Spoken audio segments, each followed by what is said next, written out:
Following several years of abundant rain and snow that left potholes in many fields and raised the water table, many fields throughout the region are starting to show signs of trouble in the form of white-crusted dirt. The soil used to be black at one time, but because of evaporation and high water tables, it's turned salty. Chris Augustine is a soil health specialist at the North Central Research Extension Center south of Minot.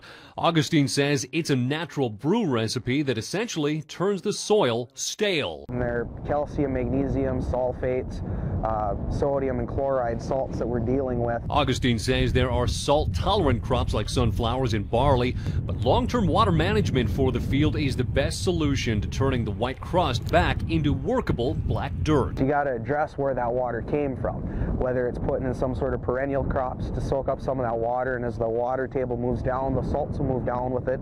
Or a lot of instances, people are looking at tile drainage is getting kind of popular, and a lot of talk is going on that, where that'll leach salts down the soil profile. One common mistake, Augustine says, is plowing up the ground to get rid of weed growth that can run rampant in saline soil. Not a good thing, because you're increasing your evaporation, and as you increase the evaporation, the salt accumulations can happen faster. Augustine recommends just mowing the weeds to keep them from going to seed, and that will at least allow the vegetation to utilize the water in the area to help leach the salt lower into the soil profile.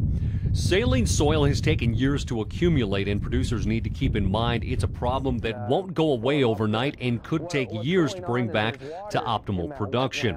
And the sooner a management plan is put in place for a developing area, the better chance a farmer has to minimize its effect on the entire field. South of Minot with your eye on agriculture, Sean Sipma, KX News. And a windy day.